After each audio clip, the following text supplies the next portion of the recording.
Thrissur ഒല്ലൂരിൽ SI Prashant ക്ലിൻഡ് അടക്കം 3 പോലീസുകാരെ ആക്രമിച്ച കേസിലാണ് ഗുണ്ടാസംഘം പിടിയിലായത്. ഗുണ്ടാ നേതാവ് കടവി രഞ്ജിത്തിന് പുറമെ കൂട്ടാളികളായ മനോജ്, സിജോ, നെൽസൺ എന്നിവരെയും പോലീസ് അറസ്റ്റ് ചെയ്തു. നഗരത്തിൽ ഭീകരാന്തരീക്ഷം സൃഷ്ടിച്ച് ഗുണ്ടാപിരിവ് നടത്തുന്ന സംഘമാണിത്.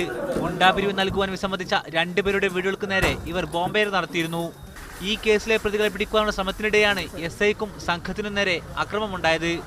37ലധികം കേസുകളിൽ പ്രതിയാണ് കടവി രഞ്ജിത്ത്. ടിനോയുടെ വീട്ടിലും അതുപോലെ തന്നെ പോലീസുകാരനായിട്ടുള്ള ഡ്രൈവറുടെ വീട്ടിലും ബോംബർ നടത്തിയിരുന്നു. പിന്നെ ഒല്ലൂർ SIയും പാർട്ടിയും ഇവരെ അറസ്റ്റ് ചെയ്യാൻ ചെന്ന സമയം SIയും പാർട്ടി ആക്രമിച്ചൊരു കേസുണ്ടായിരുന്നു. മനോജ്, സിജോ, നെൽസൺ ഈ ടീമിനെയാണ് ഇപ്പോൾ അറസ്റ്റ് ചെയ്തിരിക്കുന്നത്.